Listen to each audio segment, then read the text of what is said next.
Je veux que tu prennes un instant, à chaque fois que tu es en colère, et que tu réfléchisses, est-ce que ma réaction honore Dieu? Dans Matthieu 5, 9, Jésus dit, « Heureux ceux qui procurent la paix, car ils seront appelés fils de Dieu. » Peut-être que parfois, je m'emporte trop vite. Nous faisons tous des erreurs, Clara. Mais il n'est jamais trop tard pour changer. Et tu n'as pas à le faire seul. Dieu t'aidera, si tu le laisses entrer dans ton cœur. Mon fils, je vois que ton cœur est lourd. Dis-moi, que se passe-t-il? Homme de Dieu, je suis fatigué. Je suis Lazare, mon mariage est devenu un fardeau que je n'avais pas imaginé porter de cette manière. J'aime ma femme, mais son comportement me dépasse. Elle est impulsive, colérique, toujours en conflit avec les autres. À la maison, elle élève la voix pour un rien. Au quartier, elle se dispute avec les voisins. Même au marché, elle trouve des problèmes. Je prie, homme de Dieu, je prie sans relâche. Mais chaque jour, je me demande si je vais avoir la force de continuer. Je comprends ta détresse, mon fils.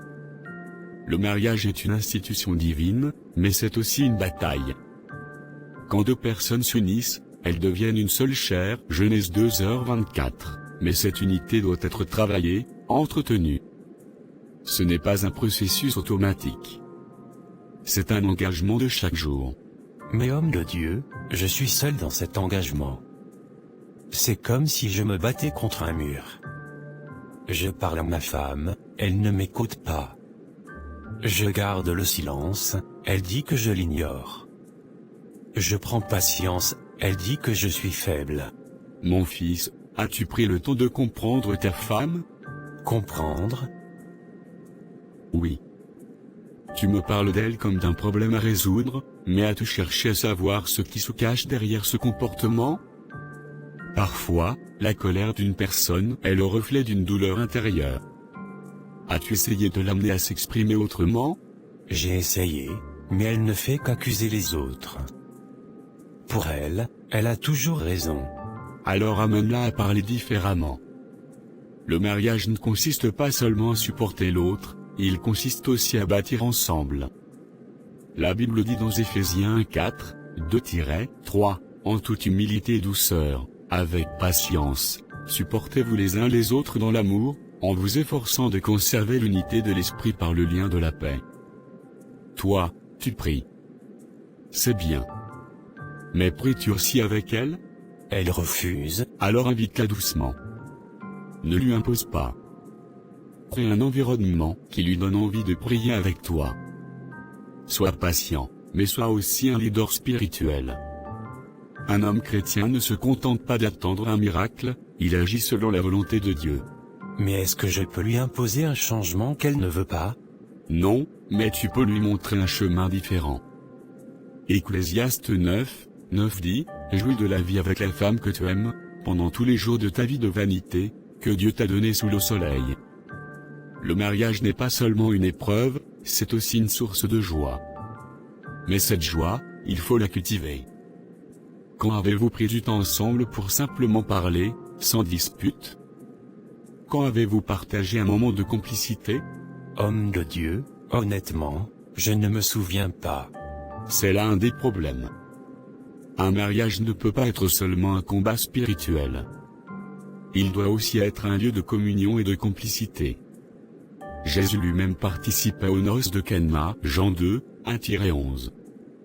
Il a transformé l'eau en vin, non pas parce qu'il était nécessaire pour la foi, mais parce que la joie fait aussi partie de la vie de couple. Ne sois pas seulement le mari qui prie. Sois aussi le mari qui écoute, qui comprend, qui partage des moments de qualité avec sa femme. Mais si elle refuse tout dialogue? Alors sois encore plus patient. 1 Corinthiens 13, 4-7 dit, « L'amour est patient, il est plein de bonté. L'amour n'est point envieux. L'amour ne se vante point, il ne s'enfle point d'orgueil, il ne fait rien de malhonnête, il ne cherche point son intérêt, il ne s'irrite point, il ne soupçonne point le mal. » L'amour véritable ne cherche pas à gagner une dispute, il cherche à bâtir une relation solide. Mais jusqu'à quand? jusqu'à ce que Dieu agisse. Mais souviens-toi, Dieu agit aussi à travers nous. Ce n'est pas seulement une affaire de prière, c'est aussi une affaire d'action. Que me conseillez-vous concrètement? Prie, mais change aussi d'approche. Plutôt que de lui parler de ses torts, parle-lui de tes attentes. Plutôt que de lui reprocher son comportement, montre-lui comment elle peut t'aider à bâtir un foyer solide. Et surtout, ne perds pas de vue l'objectif, un mariage chrétien n'est pas seulement un combat, c'est aussi un témoignage. Montre par ton attitude que la paix de Dieu est en toi. Merci, homme de Dieu. Je vais essayer. Homme de Dieu, que le Seigneur te fortifie, mon fils. Et souviens-toi, le mariage est une mission. Dieu ne t'a pas uni à cette femme par hasard. Il a un plan, et si tu lui fais confiance, il te guidera. Jouis de la vie avec la femme que tu aimes. Ecclésiaste 9, 9. Profiter de la vie avec sa femme, est-ce que je l'ai vraiment fait? Est-ce que je me suis trop concentré sur la prière, sur la patience, en oubliant de simplement vivre avec elle? Est-ce que c'est ça, le problème? Depuis le début de notre mariage, j'ai toujours voulu bien faire.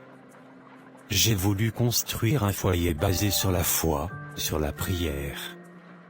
Mais est-ce que je n'ai pas oublié que le mariage, ce n'est pas seulement un combat spirituel? C'est aussi une communion, un partage. Peut-être que Clara n'est pas seulement en colère contre le monde, peut-être qu'elle se sent seule.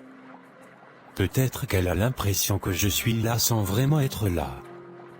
Que je l'écoute prier, mais pas parler. L'homme de Dieu a raison, un mari n'est pas seulement un guide spirituel. Il doit être aussi un ami, un confident. Si elle est toujours sur la défensive, c'est qu'elle ressent un manque. Mais quel manque? Est-ce que je lui ai déjà demandé ce qu'elle attendait vraiment de notre mariage? Ce qu'elle ressentait? Je passe mon temps à prier pour qu'elle change, mais est-ce que moi-même j'ai fait un pas vers elle? Est-ce que je lui ai donné une raison de vouloir changer? Non, le mariage n'est pas une prison. Il ne doit pas être un combat constant. C'est une union. Et si on est unis, alors on doit s'écouter. On doit se comprendre. Seigneur, ouvre mes yeux. Si j'ai fait une erreur, montre-la moi. Si j'ai négligé ma femme, aide-moi à rectifier cela. Apprends-moi à être un mari, pas seulement un intercesseur. À être un compagnon, pas seulement un enseignant. À l'aimer comme Christ a aimé l'Église, et à comprendre comment elle a besoin d'être aimée. Clara, ce soir, je veux juste qu'on parle. Pas de versets, pas de prière, pas d'enseignement. Juste toi et moi. Ce que tu ressens, ce que tu attends de moi. MMH, c'est bien la première fois que tu dis ça. Je sais. Et c'est peut-être une erreur de ma part. Je veux te comprendre, Clara. Je veux savoir ce que tu veux vraiment dans ce mariage. Ce que tu ressens. Tu veux vraiment savoir ce que je ressens? Oui. Alors prépare-toi. Parce que ça fait longtemps que j'ai des choses à dire. Je suis prêt. David, tu es un bonhomme. Mais parfois, j'ai l'impression que tu es là sans être là. Tu es tellement patient, tellement calme, tellement dans ta foi que j'ai l'impression d'être seule dans ce mariage. Comme si je devais être une femme parfaite, soumise et silencieuse pendant que toi, tu es juste, là, à attendre que tout s'arrange par miracle. Je n'attends pas un miracle, Clara. Je veux construire quelque chose avec toi. Mais peut-être que je n'ai pas su comment. Tu vois, c'est ça qui m'énerve. Tu es toujours trop doux, trop posé. Moi, je suis impulsive, j'ai du caractère. Et j'ai l'impression que chaque fois que je parle, tu es là à me juger en silence. Comme si j'étais un problème à corriger. Je ne te juge pas, Clara. Mais je t'avoue que parfois, ton comportement me dépasse. Voilà, on y arrive. C'est toujours moi, mon comportement, mon caractère. Mais toi, Est-ce que tu t'es demandé si ton calme excessif n'était pas un problème? Si ta façon de tout remettre à Dieu sans jamais agir, ça ne me frustrait pas? J'ai besoin d'un mari, David. Pas juste un croyant qui prie en silence et attend que tout se règle. Je comprends. Tu veux quelqu'un qui soit là, qui prenne des initiatives, qui te montre son amour autrement que par la patience. Exactement. J'ai besoin de sentir que je suis ta femme, pas juste une mission de foi. J'ai besoin qu'on parle, qu'on sorte, qu'on rit, qu'on se dispute et qu'on se réconcilie comme un vrai couple. Pas juste un mariage où on survit en évitant les conflits. Tu sais, l'homme de Dieu m'a dit quelque chose qui m'a marqué. Il m'a rappelé qu'on doit aussi profiter de la vie avec la personne qu'on aime. Et je réalise que j'ai peut-être trop mis l'accent sur la patience et pas assez sur l'amour au quotidien. Donc, tu es en train de dire que tu es prêt à changer certaines choses? Je suis prêt à essayer, si toi aussi tu es prête à faire un pas. Je ne sais pas. Moi aussi, je suis fatigué de toujours me battre. David, alors, arrêtons de nous battre l'un contre l'autre. Apprenons à nous écouter. Je ne te demande pas de devenir une femme différente. Je veux juste qu'on trouve un équilibre. D'accord, on peut essayer. David, je veux que tu saches quelque chose. Si je suis avec toi, ce n'est pas par hasard. Ce n'est pas juste parce que tu es un homme bon ou un mari fidèle. C'est aussi parce que j'aime ta foi. J'aime ta façon de croire, ta patience, ton amour pour Dieu. Tu es un homme de prière, et c'est ce qui m'a toujours attiré chez toi. Mais alors, Clara, pourquoi cette colère? Pourquoi cette distance entre nous? Parce que j'ai peur, David, peur de passer ma vie à prier sans jamais vivre. Peur de ne pas profiter de ce mariage ici, sur terre, avant de retourner auprès du Père. Je veux que Dieu soit au centre de tout, c'est vrai. Mais je veux aussi que nous vivions ce mariage pleinement, comme un vrai couple. Tu veux dire que la foi ne suffit pas? Ce n'est pas ça, la foi est essentielle, mais elle ne doit pas nous enfermer dans une routine où on oublie de se regarder, de se comprendre, de rire ensemble. Regarde Jésus. Il a tant aimé l'Église, qu'il a tout fait pour elle. Il priait pour elle, oui, mais il la nettoyait aussi. Il la corrigeait quand il le fallait. Il lui consacrait tout son amour, mais il passait aussi du temps avec ses disciples, dans la joie, dans le partage. Tu veux dire que notre mariage doit être comme cette Église? Oui. Dieu nous a unis, mais il veut aussi que nous soyons heureux ensemble. Même dehors, même en partageant des choses simples, Dieu peut nous parler. Il peut nous enseigner à travers la vie elle-même, pas seulement à travers les prières et les versets. Tu as raison. J'ai peut-être été trop concentré sur l'idée d'un mariage parfait selon la foi, et pas assez sur la vie de couple que nous devons mener au quotidien. Je veux être une femme de foi, David. Je veux être remplie de l'amour de Dieu, tout comme toi. Mais je veux aussi être une épouse qui rit avec son mari, qui partage des moments simples, qui se sent aimée et écoutée. Alors, on va trouver cet équilibre ensemble. Parce que si Dieu nous a unis, ce n'est pas pour que l'un de nous souffre en silence. C'est pour qu'on grandisse ensemble, dans la foi et dans l'amour. Oui, ensemble. Oh, Eric. Entre, fais comme chez toi. Eh bien, c'est une belle surprise. Tu es de bonne humeur aujourd'hui. D'être une meilleure personne. David et moi avons eu une discussion importante. Vraiment? David t'a fait un sermon biblique et tu as décidé de devenir sainte, c'est ça? Disons que j'ai compris certaines choses. Je veux que mon mariage fonctionne. Ma relation avec Dieu aussi donc. C'est une bonne chose, mais tu sais, Clara, il faut du temps pour changer.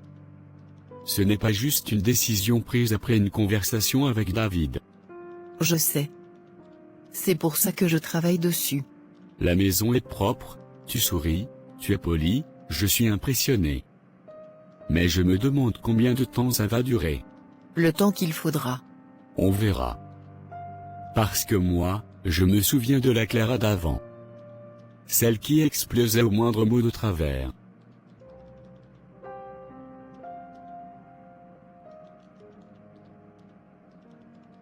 Tu sais, c'est drôle, tout le monde parle de toi comme la femme qui crie pour un rien.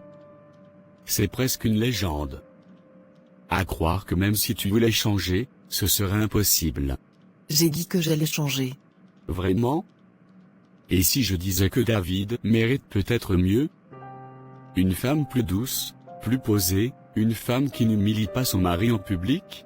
Tu essaies de me provoquer, Eric. Moi? Pas du tout. Je ne fais que dire la vérité. Tu veux savoir la vérité? La vérité, c'est que tu es un fouineur, toujours à vouloir semer la pagaille dans le couple de ton frère. Ah, voilà la vraie Clara. J'attendais que tu montres ton vrai visage.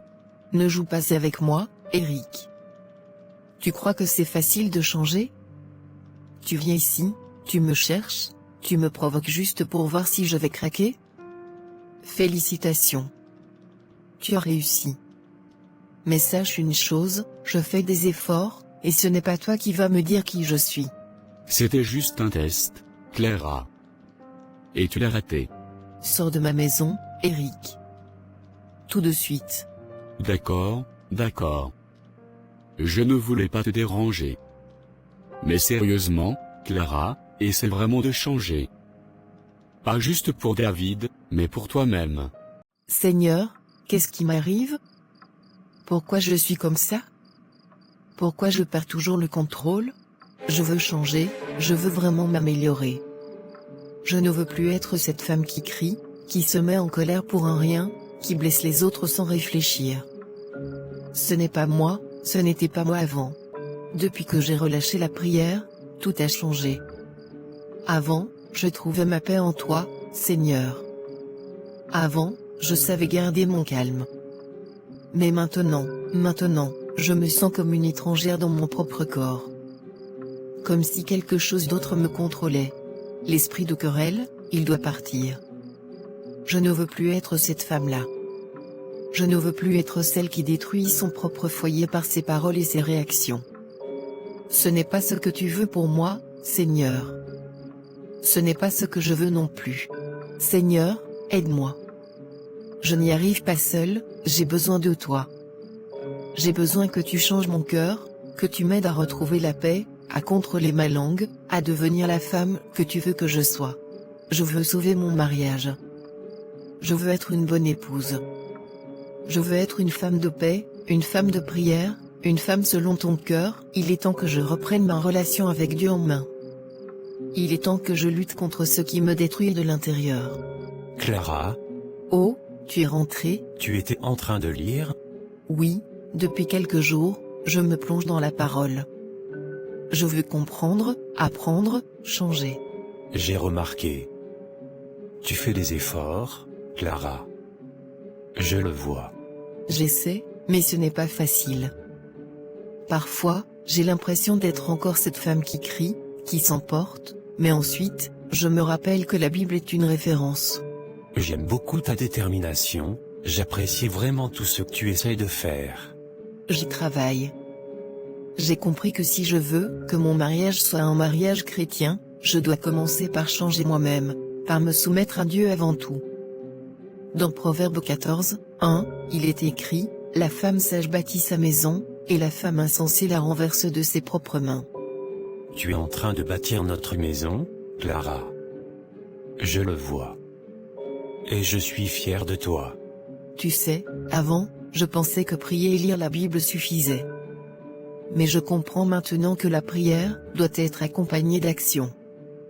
Je dois mettre en pratique ce que j'apprends, et pas seulement le dire. C'est exactement ça, la foi sans les œuvres est morte, comme le dit Jacques 2h26. Alors, je vais continuer.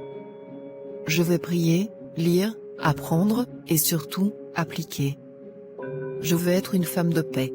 Et moi, je veux être un mari qui soutient sa femme dans cette marche. Eh bien, regardez qui voilà, Madame Clara en personne. Tu n'es pas venue chercher des histoires aujourd'hui? Bonjour Madame Rose. Non, je ne suis pas venue chercher des histoires. Justement, je voulais vous parler. Me parler? Pourquoi faire? Tu veux encore jouer à la grande gueule du quartier? Non. Je voulais m'excuser. Pour tout ce que j'ai pu dire ou faire qui vous a blessé. Madame Rose, attends, toi, tu t'excuses? C'est une blague ou quoi? Non, ce n'est pas une blague. J'ai pris du recul sur mon comportement, et je réalise que j'ai fait du tort à beaucoup de gens, vous y compris. Je ne cherche pas à me justifier, je veux juste reconnaître mes erreurs. Donc, tu veux qu'on oublie tout, juste comme ça? Après toutes les histoires que tu as créées? Je sais que ce n'est pas aussi simple. Et je ne vous demande pas de me pardonner immédiatement. Juste, d'accepter que je fais un effort pour changer. Franchement, j'ai du mal à croire ça. Tu as toujours la même Clara pour moi. Celle qui crie, qui cherche la bagarre, qui n'a aucun respect pour les autres. J'aurais aimé que ce ne soit pas l'image que vous avez de moi, mais je comprends. Je vous ai donné trop de raisons de penser ça. Je ne peux pas changer le passé, mais je peux changer qui je suis aujourd'hui et demain. On verra bien, mais moi, je ne crois pas au miracle. Et si je peux aussi te rendre tout ce que tu as eu à me faire, j'en serais ravie, alors prépare-toi à subir tout ça. Espèce de prétentieuse. Parfois, les changements prennent du temps. Bonne journée, Madame Rose. J'espère que vous allez comprendre et ne pas faire la même erreur que moi. Te voilà. Comment s'est passée ta journée? J'ai croisé Madame Rose. Madame Rose? Celle qui ne te supporte pas et avec qui tu t'es disputé plusieurs fois? Oui, et je lui ai présenté mes excuses. Vraiment? Clara? Oui. J'ai pris sur moi. Elle m'a mal parlé au début, elle m'a provoqué, mais j'ai gardé mon calme. J'ai juste voulu lui montrer que je regrette mon comportement passé. Clara, gloire à Dieu. C'est exactement ce que j'espérais. Elle ne m'a pas cru, elle pense que je joue la comédie, que je vais forcément redevenir comme avant. C'est normal. Le changement ne se prouve pas en un jour, mais avec le temps. Continue sur cette voie, et un jour, elle verra la différence. Tu crois vraiment que je peux y arriver? Je ne crois pas, je suis sûr que tu peux. J'ai prié pour toi, Clara. Je prie chaque jour pour que Dieu t'aide à trouver la paix et à laisser derrière toi ces colères qui te consument. Aujourd'hui, il m'a montré que mes prières ne sont pas vaines. C'est vrai que depuis que j'ai repris la prière, je ressens une force différente en moi, une envie sincère de changer. Alors continue. Ce n'est pas un chemin facile, mais Dieu est avec toi. Et moi aussi. Merci, David. Merci, Seigneur, d'avoir entendu mes prières. Aide Clara à rester sur ce chemin. Seigneur Tout-Puissant, je viens encore devant toi, le cœur rempli de reconnaissance. Pendant longtemps, j'ai prié, j'ai espéré, et aujourd'hui, je vois ton œuvre dans la vie de Clara. Seigneur, tu m'as appris la patience. Tu m'as donné la force de ne pas abandonner, même quand les disputes, les cris et l'incompréhension semblaient prendre le dessus. Je me souviens des moments où j'ai douté, où je me demandais si elle changerait un jour, mais toi, tu savais. Tu travaillais en elle, même quand moi je ne voyais rien. Aujourd'hui, Clara change. Je la vois prier, et je la vois lutter contre ses anciennes habitudes. Ce n'est pas facile pour elle, Seigneur, mais elle essaie. Elle fait des efforts, et moi, je vois que ma place à ses côtés n'a jamais été un hasard. Merci pour cette patience que tu as placée en moi. Si j'avais écouté ma chair, j'aurais peut-être abandonné, mais ta parole dit dans 1 Corinthiens 13, 7 que l'amour excuse tout, croit tout, espère tout, supporte tout. Je voulais vivre cet amour-là, Seigneur. Père, continue ton œuvre en elle. Fortifie-la. Aide-la à ne pas se décourager quand les autres doutent d'elle. Et donne-moi encore plus de sagesse, plus de patience, pour être l'époux qu'elle mérite. Merci Seigneur, merci. David, cette nuit, j'ai beaucoup prié. Et pendant que je priais, j'ai ressenti quelque chose de très fort. Comme si Dieu me parlait directement. Et qu'est-ce que tu as ressenti, Clara? Que pour un changement total, un vrai changement, je dois demander pardon.